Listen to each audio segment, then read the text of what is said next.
బ్రాహ్మణ సంఘం మరి శూద్రులని ఎక్కడైనా పూజారిగా నియమించినట్టు ఎక్కడైనా దాఖలాలు? అంటే మీరు చదువుకుని వెళ్ళి సర్టిఫికెట్ తీసుకుని వెళ్తే ఖచ్చితంగా ఇప్పుడు మీకు అందాక ఎందుకండి ఊళ్ళల్లో గ్రామ దేవతలు ఉంటారు.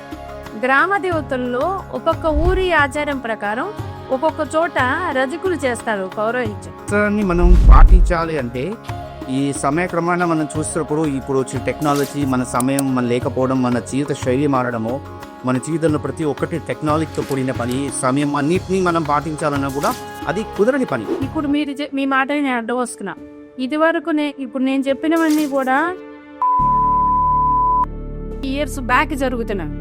ఇప్పుడు కాలక్రమేణా ఆ రోజుల్లో హోటల్కి వెళ్ళి భోజనం చేయటం ఏంటో, టిఫిన్ చేయటం ఏంటో మాకు తెలియదు. నిజంగా నాన్నగారు వాడు చేసేవాళ్ళు కాదు, మమ్మల్ని పోలిచ్చేవాళ్ళు కాదు. ఇప్పుడు కూడా కులంలో చాలా ప్లేసెస్ జరుగుతున్నాయి.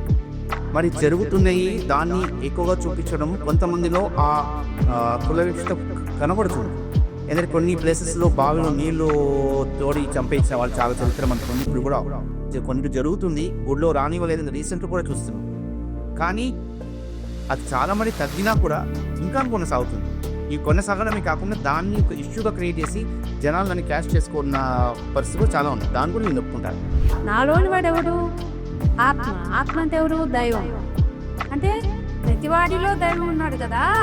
నేను అంటే సత్య, నేను తొలగాల, నాలోని వాడు తొలగాల అంటే నా దేవుణ్ణే వెళ్ళిపోమంటున్నావా అంటే నీ అహంకారాన్ని దేవుడు ప్రశ్నించాడు. కానీ అక్కడ శంకర్ల వారు ఒకటే చెప్పారు, నేను నీలోని వాడినే చూశాను, నేను నేనుగానే వెళ్ళిపోతాను అందని. బ్రాహ్మణులు నాన్ వెజ్ తినచ్చా? అదే తినచ్చా అంటే